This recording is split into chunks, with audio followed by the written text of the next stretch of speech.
zannetmiyorum.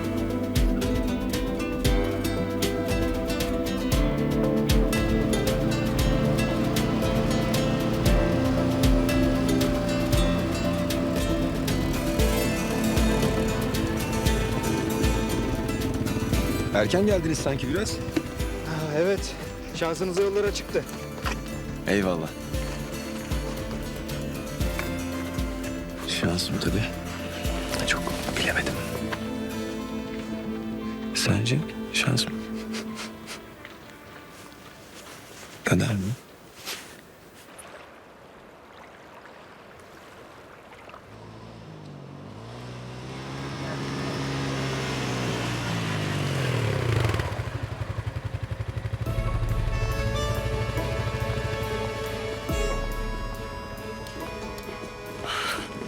Arda, anne. Ah canım. Oh. Bu kadar merak ettim ki seni. Çocuğunuzu teslim ettiğimize göre artık bize müsaade. Çok teşekkür ederim. Çok yardımcı oldunuz. Ne demek? Görevimiz. Komutanım ne desek az. Ayağınıza sağlık. Hoşça kalın.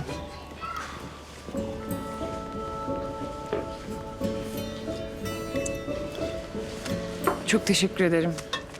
Sen olmasan yani o kadar yardım ettin ki. Yani tabii tatilin de... Zeynep, olur mu öyle şey? O ne demek? Siz dinlenin bence. Çok yorgun görünüyorsun. Dinlensek iyi olur. Hadi çocuklar biraz dinlenelim. Bugün ata binmeyecek miyiz? Bineceğiz Besteciğim. Biraz dinlenelim. Birkaç saate geliriz olur mu? Tamam. Hadi afiyet olsun. Görüşürüz. Görüşürüz. Bekleyin beni. Bebeğim. Artık gözümün önünden ayrılmak yok. Kahvaltısını iyi yaptın peki?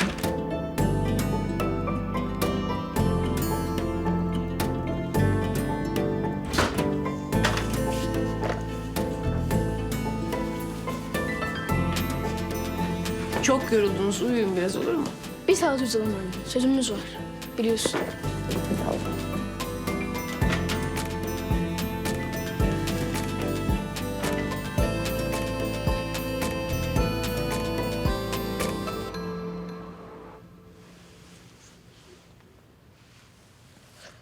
Özür dilerim anne. Seni çok seviyorum. Ben de seni çok seviyorum.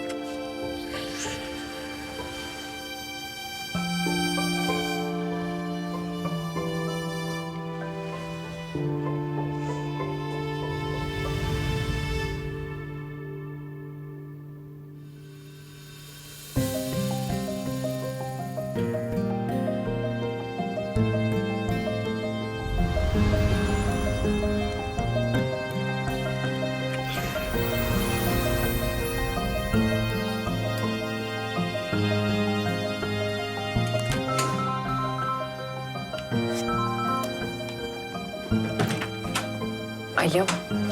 Efendim Ezgi'cim. Ay, iyiyim. Ama neler oldu inanamazsın.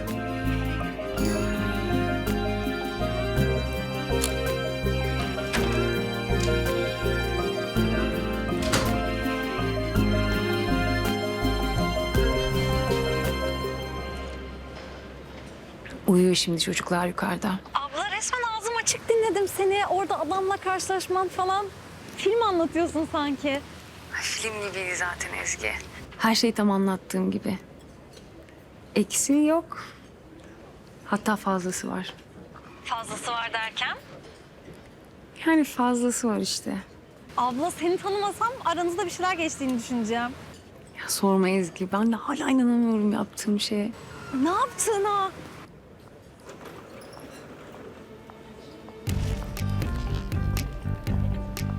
Yelda Hanım. Ne Yelda Hanım abla ne diyorsun? Ezgi inanamıyorum şu anda Yelda Hanım benim kaldığım otele giriş yaptı. Beni de çocuklarla görürse ben mahvolurum. Benim acilen kapatmam lazım. Odaya çıkıp toparlanacağım tamam mı? Hadi bay bay.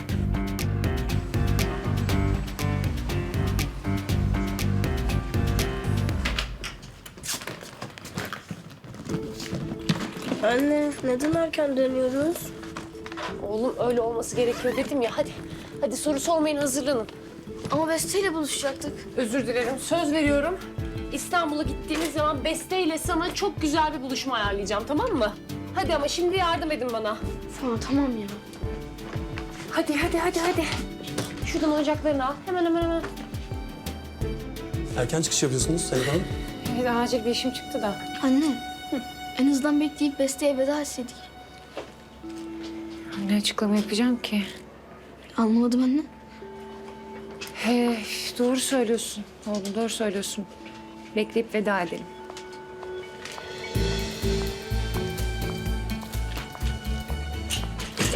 Ya da şey yapalım, telefonda veda edelim biz. Hadi siz geçin çabuk geliyorum. Hadi oğlum, hadi.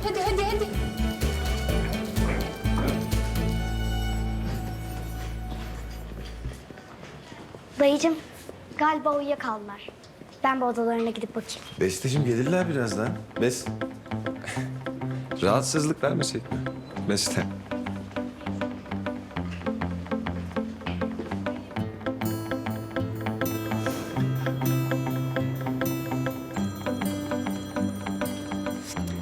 Efendim? Ya biz otelden çok apar topar bir şekilde ayrılmak zorunda kaldık. Kusura bakma, sana haber vermek için aradım. Öyle mi? Evet, yani veda da edemedik sana. Ne olur kusura bakma. Yok önemli değil. De erken ayrılmanız gerektirecek acil bir durum mu oldu? Evet, patronum yani işte çok acil bir iş verdi bana. Onu halletmem gerekiyormuş. Öyle biz de apar topar çıktık dediğim gibi. Anladım bu kadar panik yaptığına göre. Patronun sıkıntılı bir tip herhalde. Hem de nasıl? İyi ciddi bir şey yoktur inşallah. Yok ciddi bir şey değil. Sadece ya Beste çok hevesliydi bugünün programına.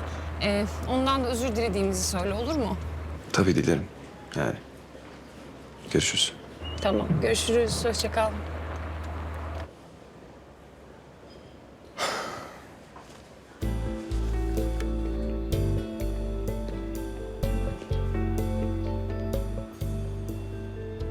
Yelda? Kenan? Ay inanamıyorum gerçekten.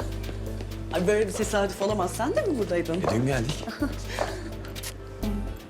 Ben de şimdi geldim zaten. İstanbul'dan bir kaçmak istedim kalabalıktan. Bir temiz hava alayım. Seviyorum buraya gelmeyi ben. Çok iyi yapmışsın. Evet. Müsait misin? Bir şeyler yapmak ister misin? Aslında iyi olurdu ama yalnız değilim. Öyle mi? Kimlesin? Dayıcığım odalarında yoklar. Bebeğim çünkü erken ayrılmak zorunda kalmışlar. Ne? Ama neden? Ayrılmak zorunda kalmışlar. Biraz acil bir işleri çıkmış hayatım. Ama ya. Merhaba Besteciğim. Merhaba. Dayınla Abant'a gelmişsiniz.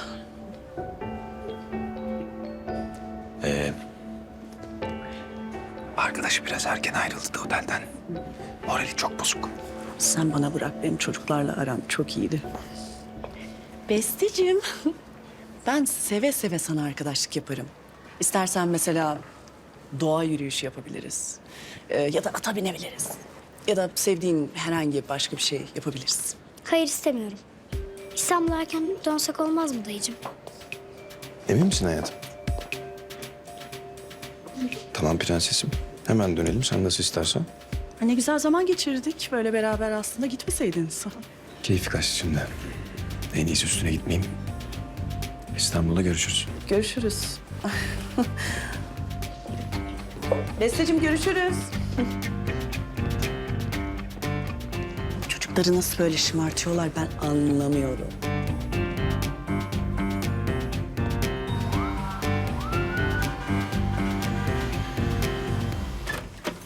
Hoş geldiniz. Teyze. Hoş geldiniz. Telefon konuşmamız yarım kalınca hikayenin devamını yüz yüze dinleyeyim dedim ablacığım. İyi yaptın canım. Hadi. Eller yüzler yıkansın, üst baş değişsin. Koşun. O zaman ben de sana bir yorgunluk kahvesi yapayım. Lütfen. Öptün mü? Eski sus. Çocuklar duyacak şimdi. Dudağından hem de. Abla sana inanamıyorum. Ben de bana inanamıyorum. Yani hala şok içindeyim. Sen bu kadar çok mu etkilendin bu adamdan? Yok, öyle değil. Yani evet tabii ki çok etkileyici bir adam ama ya, çok güzel şeyler söyledi bana. Ya, o kadar onur etti ki beni. İlk defa kendimi değerli biri gibi hissettim, öyle söyleyeyim. Ah canım ablam ya. Resmen Oktay abiden hayatın boyunca duymak istediğin lafların hepsini bir anda bu adamdan duymuşsun yani. Ben olsam ben de etkilenirdim. Takdir edilmeye ne kadar ihtiyacım varmış sen düşün. Peki sonra? İşte sonra öptüm. Evet. Öptükten sonra da özür diledim, kaçtım oradan. Abla niye özür diliyorsun? Tam bir şeyleri başlatmışsın. Ay ne başlaması Ezgi, saçmalama. Olacak iş değil yani, o da... Neden olmasın? Neden olmasın? Bal gibi de olur. Ne iş yapıyormuş? Onu öğrenebildin mi? Yok hiç, vallahi öyle şeyleri konuşacak vaktimiz olmadı. Peki şeyi anlat. Nasıl ayrıldınız? Otelde birden karşımda Yelda Hanım'ı görünce şok oldum. Çocuklarla falanım zaten, apar topar çocukları aldım, çıktım gittim. Veda edemedin mi? Yani telefonla aradım ondan sonra. Yok artık abla ya. Telgraf falan çekseydin, utanmasaydın yani. Ezgi. Ablacığım bak, tamam son yıllarda flörtleşme becerilerin biraz körelmiş olabilir. Ama yani bu yaptığın da düpedüz öküzlük. Ezgi ne yapsaydım? Yelda Hanım'ı karşımda görünce böyle hayalet görmüş gibi oldum.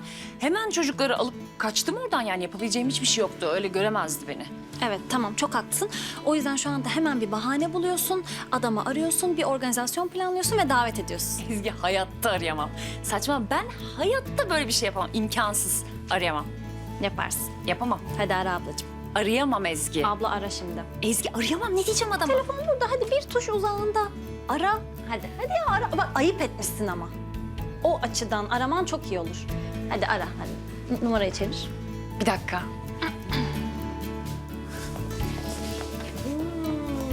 Çok özledim. Nasıl geçti?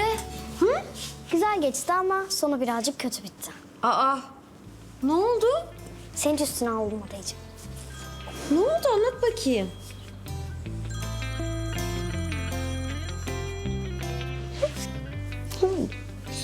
Efendim? Alo. Kenan merhaba. Müsait miydin? Müsaittim. Beste'yi eve bırakıyordum Zeynep. Zeynep abla mı? Ben de konuşacağım. Bak Beste istiyor, telefonu veriyorum. Tamam. Zeynep abla, neden bugün erken gittiniz? Çok üzüldüm. Ah canım benim ya. Gitmek zorunda kaldık ama başka zaman başka bir program yaparız, olur mu? Çok isterim. Tamam, öpüyorum seni canım benim.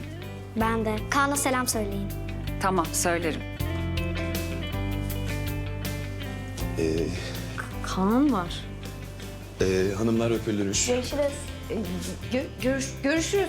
Bir dakika anlamadım. Kaan var. Evet, Bir de Zeynep var. evet. Kim bunlar? Hiçbir şey anlatmıyorsun bana. Ne oldu? Anlat bakayım bir şeyler. Sen ne yapıyorsun? Hallettin mi işlerini? Hallettim aynen. Hallettim işlerimi. Biz de sizden sonra duramadık otelde. Yani Beste kalmak istemedi.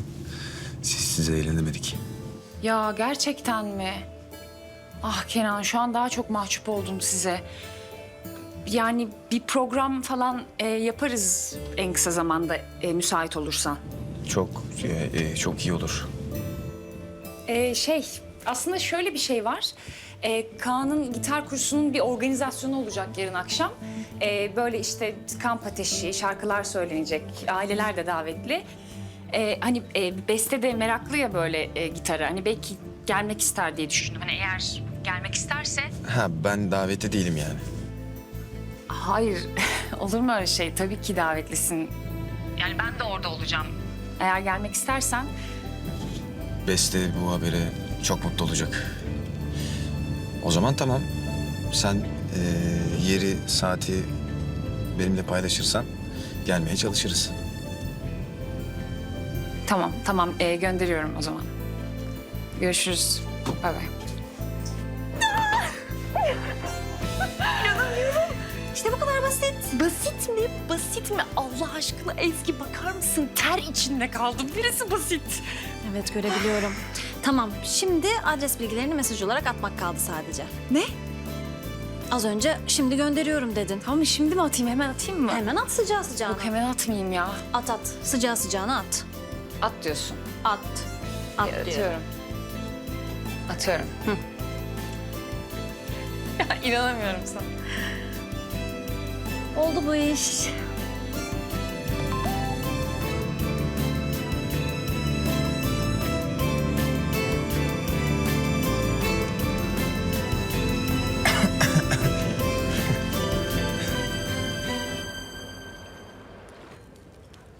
Anlattığım gibi işte kadın Kenan Bey'i öptü, yani öpüştüler.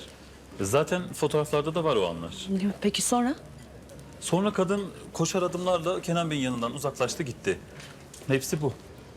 Kadını biraz tarif edebilir misin bana? Arkası dönüktü ama kumral, küt saçlı, ince narin bir yapısı vardı. Güzel bir kadına benziyordu. Benim artık gitmem gerek. Tamam İlhancığım. Aklına herhangi önemli bir detay gelirse ya da kadını bir daha görürsen muhakkak haberdar et beni lütfen. Bir de ne olur kimseye bundan bahsetme. Merak etmeyin, Tansu uyardı zaten. Tamam. Kim bu kadın ya?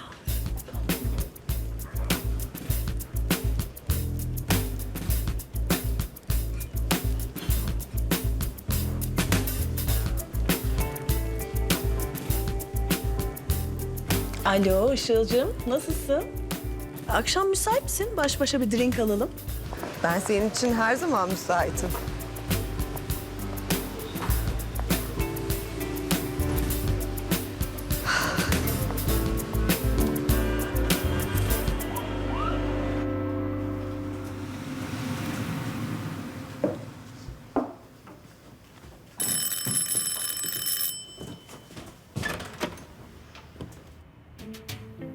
Ne haber? Oktay, kaç defa söylemem lazım. Gelmeden önce bana haber vermek zorundasın diye. Çok teşekkür ederim, ben de iyiyim. Nerede çocuklar? Komşudalar ne oldu? Oo, sofrayı da hazırlamışsın. Otursaydın. Nasıl geçti Abant? Konuştun mu çocuklarla? Konuştum. Üstümden çok büyük bir yük kalktı. Üstünden yük kalktı. Çocukların nasıl tepki verdiğini görseydim bilemiyorum artık. Üstünden bir yük mü kalkardı yoksa göğsüne bir taş mı otururdu? Sevilmelerini beklemiyorum sonuçta Zeynep. Ama biliyorsun benim de zor bir hayatım var. Yani yalnızlık kolay değil. Yalnızlık kolay. Sen yalnız kaldın mı Oktay Allah aşkına ya? Neyse. Yani kısacası çocuklar çok üzüldü. Arda özellikle paramparça oldu çocuk. Hadi ya. Evet. Sabahın köründe ondan o kadar aradı beni demek. Gerçi tahmin de ettim ama... Yani aradığını geç görünce de dedim sonra yüz yüze konuşuruz. Sonra yüz yüze konuşuruz mu dedin ya da zaten Zeynep benim arkamı toparlıyor, Zeynep bununla ilgilenir mi dedin? Yine başladın dırdıra. Bak seninle 5 dakikadan fazla konuşunca, muhabbet edince neden ayrıldığımızı hemen hatırlıyorum. Ha ne diyorsun sen ya? Ya niye geliyorsun ki bana haber vermeden? Niye? Geçin çocuklar. Hoş geldin baba. Oğlum ne bu surat? Tatiliniz güzel geçmedi mi? Güzel geçti. Hadi bir sarılın bana o zaman. Hadi bakayım aslanlarım. Hoppa. Anlatın bakayım neler yaptınız? Ben atı binmeyi öğrendim. Hadi ya. Kim öğretti? Annen değildir inşallah. Bak o öğrettiyse büyük sıkıntı. Yok annem değil, Kenan abi öğretti. Kenan abi. Binicilik eğitmeni mi? Hayır, annemin arkadaşı. Arkadaşı. Nereden arkadaş annenizin? Bana gitar alırken tanışmışlar. Biliyor musun baba? Kaan'ın gösterisine annem Kenan abinin helikopteriyle geldi. Superwoman gibi indi aşağıya. Kenan abi söz verdi beni de gezdirecek helikopteriyle. Vay vay vay vay vay. Kenan abiye bak sen ya. Hadi çocuklar. Ellerinizi yıkayın sofraya. İyiydi sohbet.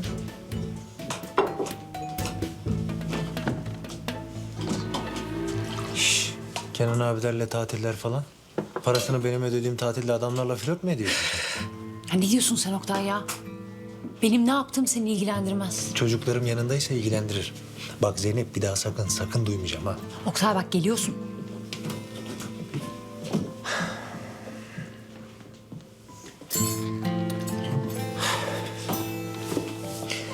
Çocuklar, anneniz sizinle konuşmuş sanırım. Evet. Yani şu an üzüldüğünüzü ve gerildiğinizi biliyorum. Size hak da veriyorum. Ama zamanla alışacaksınız. En yakın zamanda sizi Sena ablanızla da tanıştıracağım. Eminim çok seveceksiniz. Hem dilediğiniz zaman bizde de kalabilirsiniz. Çok güzel bir aile olacağız.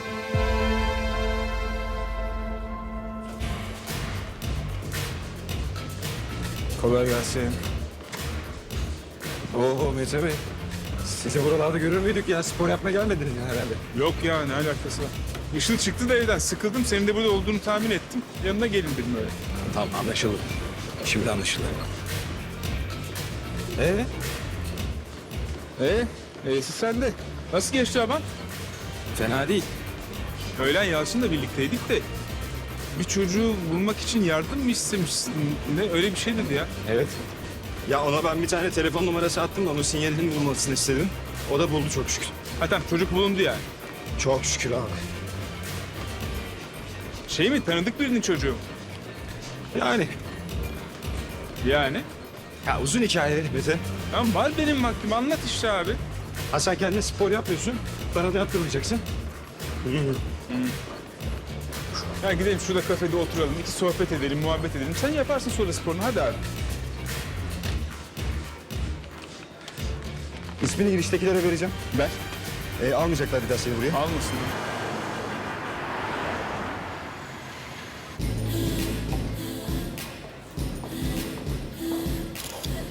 Hemen paylaşıyorum. Paylaş paylaş. Ay ne güzel oldu böyle sık sık bir araya gelelim. Değil mi? Aynen böyle vakit buldukça. Mete de şimdi Kenan'ın yanında. Spora gitti. Öyle mi? Siz ne yaptınız? Konuşabildiniz mi Kenan'la Paris programını? Biz buluşamadık ki hayatım. Kenan bir anda Beste'yle Abant'a gitmek zorunda kalınca tabii. Ha evet biliyorum. Kayıp bir çocuğu aramışlar falan. Ya aynen. Öyle garip şeyler olmuş falan. Yani ben de tam detayları bilmiyorum ama tek bildiğim Kenan'ın çok bunaldığı. Yani bir yandan Beste, bir yandan peşindeki kadınlar falan. Hani inanılır gibi değil. Resmen huzur vermiyorlar adama. Ben sırtlan diyorum onlara. Ya o kadar çoklar ki. Ben Mete'yi zar zor koruyorum yani Kenan'ı düşünemiyorum. Kapıdan kovsa bacadan girmeye çalışırlar. Hele bir tanesi Kenan'ın Abant'ta olduğunu öğreniyor. Peşinden gidiyor. Kenan nasıl kaçacağını bilemiyor falan. Ya insanların ortasında dudaklarına yapışıyor. O derece yani. Ay inanmıyorum. Bu ne ucuz. Sorma. Ben de tabii soramadım yani o anda kimdir, neyin nesidir falan diye ama işte neyse. Yani hiç yüz göz olma. Değil mi? Asil kadınsın sen. Aynen. De yani insan merak ediyor tabii. Düşmanının kim olduğunu. Ben senin için öğrenirim hayatım.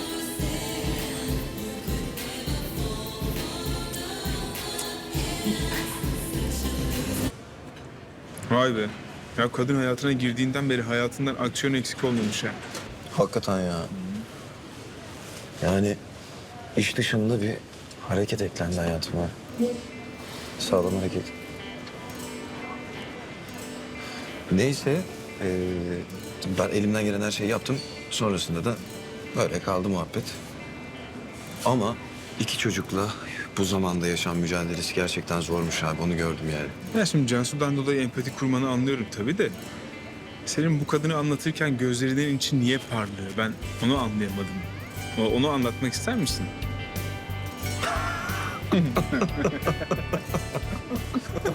Sen bilirsin benim gözlerimin için parlamasını ya. Anlattıklarını nereye bağladın oğlum? Şaka yapıyorum, bir şey yok da. Görüşecek misiniz peki bir daha bu gizemli kadınla? Gizemli kadın. Anlatmıyorsun oğlum kim olduğunu, ne yapayım? Neden anlatmıyorum acaba Mete? Işığı da söyleyeceğim diye düşünüyorsun. Ha, hem de farkındasın yani. Hadi gidelim. Hadi.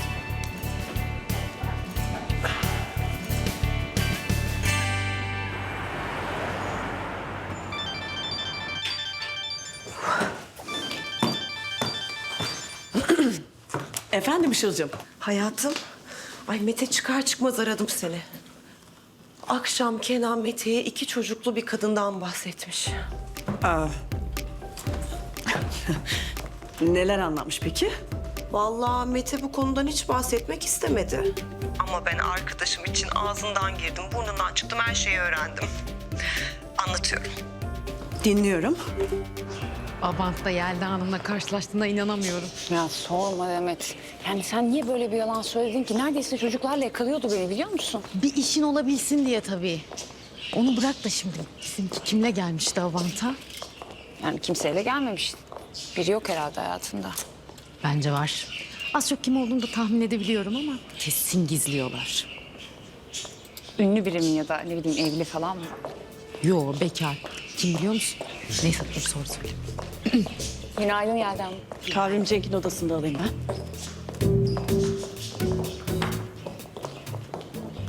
Yani Kenan'ın 2 çocuklu bir kadınla ne işi olabilir? Alt tarafı acıdığı için falan yardım etmiştir sadece. Ay, Işıl da aynı yorum yaptı ama o değilse öpüştüğü kadın kim öyleyse?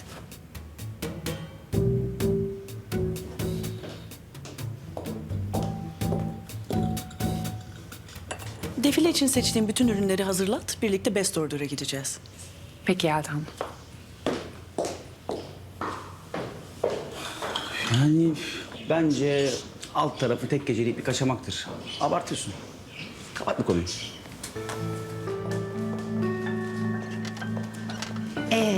Ne konuşuyorduk? Ne konuşuyorduk? Benim de aklımdan gitti. Yelda Hanım diyorduk. Yok artık. Ablacığım, buralardaydım. Ablama bir hayırlı olsuna geleyim dedim. Çiçekler sana. Ya bunlar ne kadar güzel Ezgi.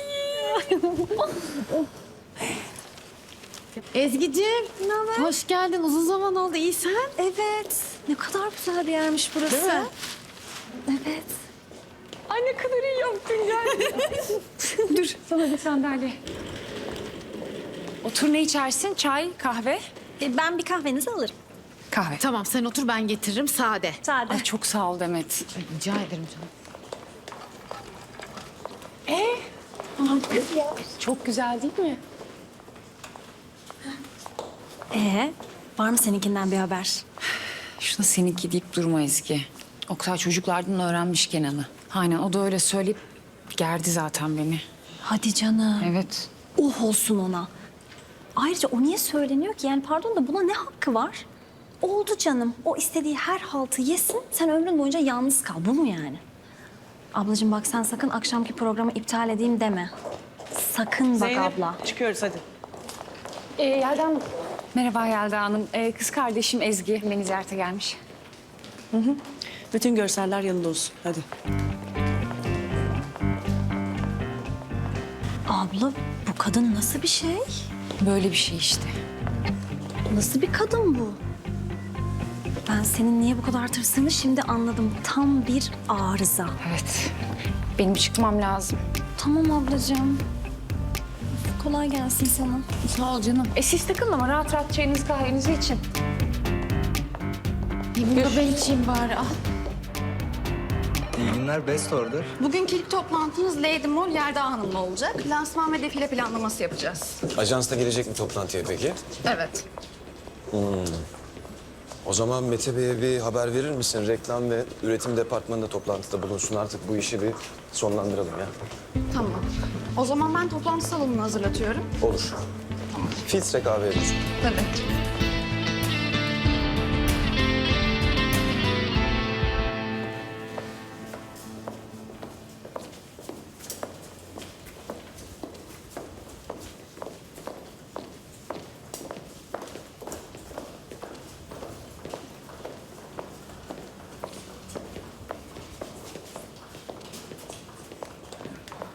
Halledin bir şekilde ya işte. Asansörü tutar mısınız? Bütün kıllar da bu şirkette toplanmış galiba. Sen bana mı dedin? Evet, size dedim. Asansörü tutar mısınız dedim ama galiba duymadınız. Olabilir. Ne oluyor? Yapıyor bu aralar böyle. Birazdan çalışır.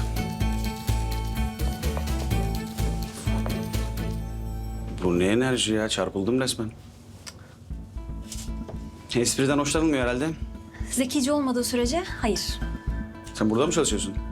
Hayır. Fiziğin güzel. Sen model falan mısın? Pardon da size ne? Şurada canımız sıkılmasın diye sohbet etmeye çalışıyoruz. Benim canım sıkılmaz, tamam mı? Zahmet etme. Ne kadar bencilsin ya. İyi. 3 saat boyunca nasıl konuşmadan duracaksın bakayım? 3 saat mi? Yani en son çalıştırmaları 3 saat sürdü. Ne? Hayır, yok. Yok, ben 3 saat buranın içinde böyle duramam. Benim anksiyetem tutar, benim klostrofobim var. Yok, olmaz. Siz niye tamir ettirmediniz bu asansörü? Her seferinde 3 saat bekliyor musunuz burada? Sakin ol ya, şaka yapıyorum.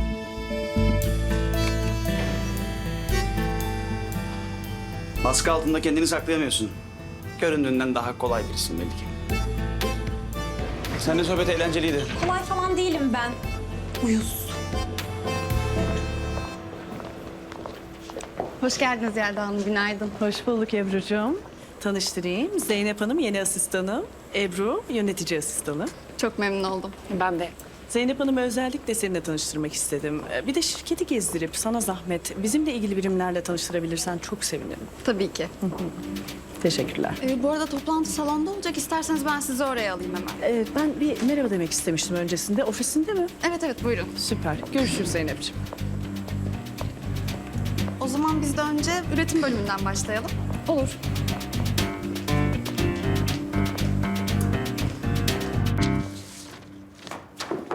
Günaydın. Günaydın. Yelda toplantı salondaymış. Geçelim birlikte. Ben toplantıdan önce biraz baş başa konuşabiliriz diye düşünmüştüm aslında ama... Tabii olur. Bir sorun mu var Yelda? Aslında var. Evet. Nedir? Sorun şu. Ben seni çok özledim. Bu akşam çok hoşuna gidebilecek bir program yaptım senin için. Şu aralar çok geriliyorsun, çok yoruluyorsun biliyorum. O yüzden spa iyi gelir diye düşünerek İstanbul'un en iyi spa merkezinde sana rezervasyon yaptım.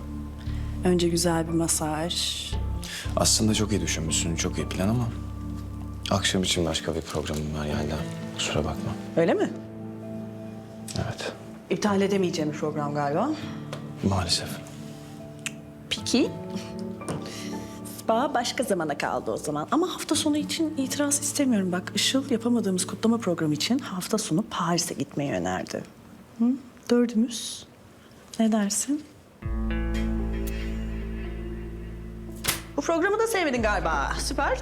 Tamam. Herhangi başka bir yere de gidebiliriz. Barcelona, Prag, neresini istersen yani. Yo. Yani konu Paris değil. Konu ne o zaman Kenan?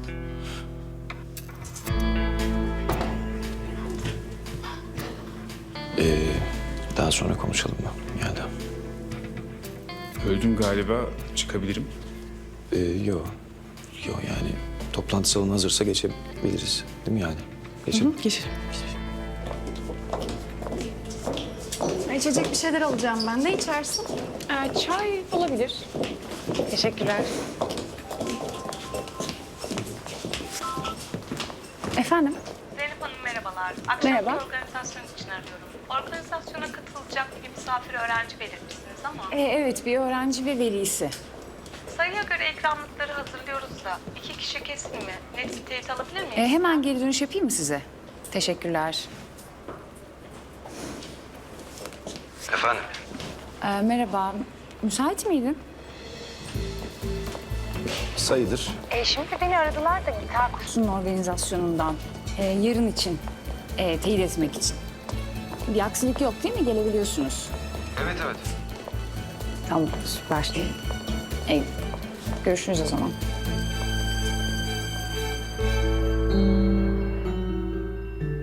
Defile ve lansmanı ay sonunda planlıyoruz. Yani ayın 28'ine. Bu takvime göre her birim kendi hazırlığını yapsın. Yelda Hanım'la da paylaşsın lütfen. Tamam Kenan Bey. Tamam Kenan Bey. Benim bir toplantım daha var. O yüzden izninizle haberleşiriz.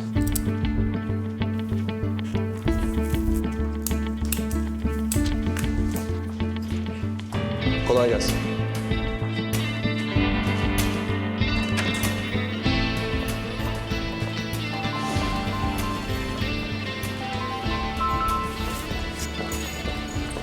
Efendim Yelda Hanım.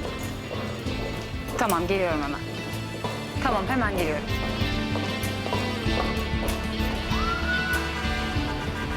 Cenk şirkette mi? Evet Yelda Hanım odasında.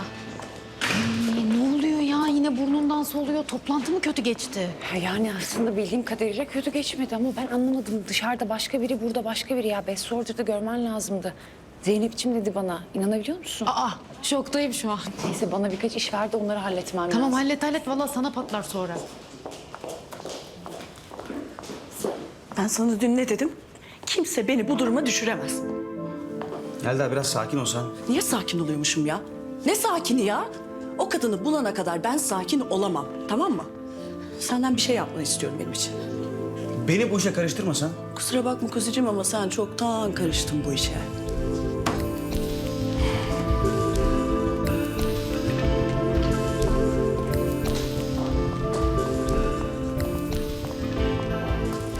Zeynep!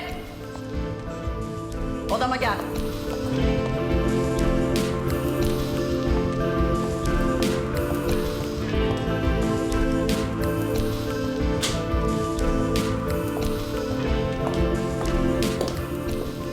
Buyurun Yelda Hanım. Yarından itibaren defile ve lansman hazırlıkları ile ilgilenmek için Best Order'da çalışmaya başlayacaksın. Hem işleri takip edeceksin hem de benim oradaki gözüm ve kulağım olacaksın.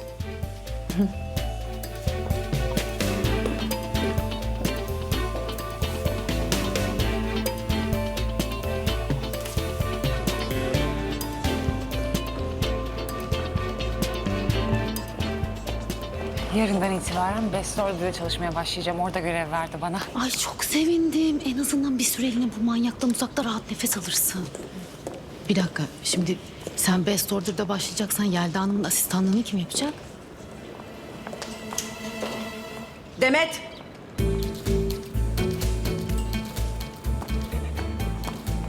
Hayır ya. Hadi görüşürüz.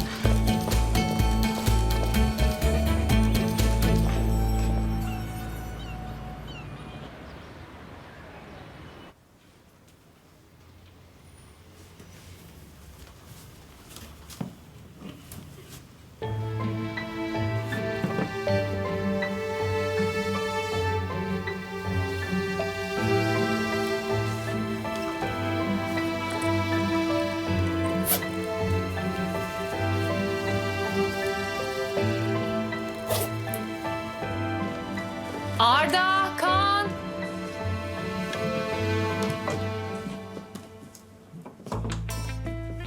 Hazır mıyız?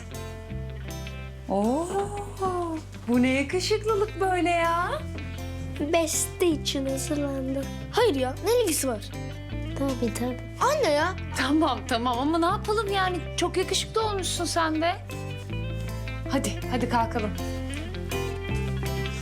Besteciğim. Hadi canım dayın bekliyor.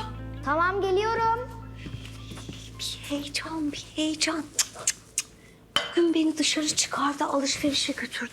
Bir sürü yeni bir şey aldırdı, yeni giysiler. O kadar heyecanlı ki anlatamam. Ciddi misin? Evet.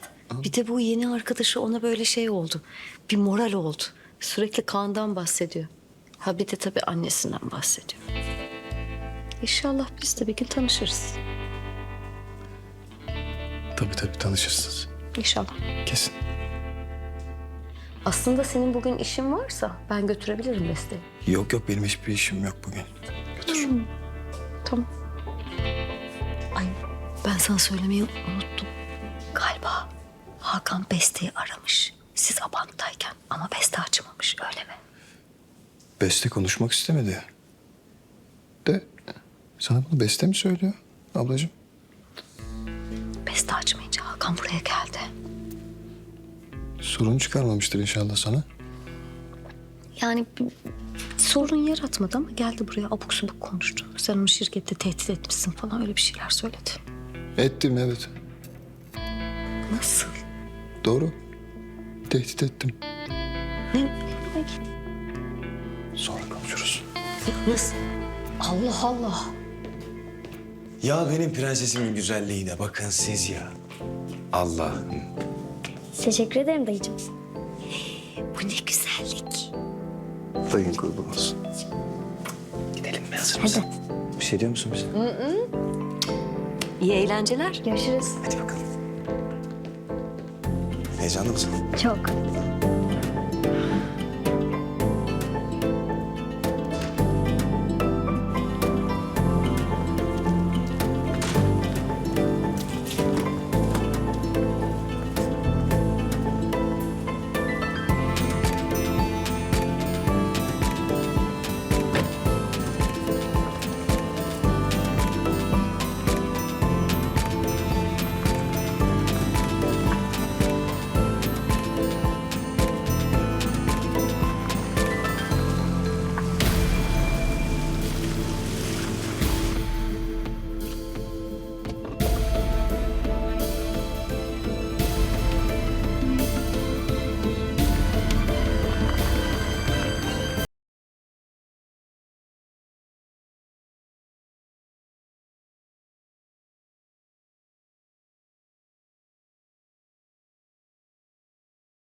Merhaba.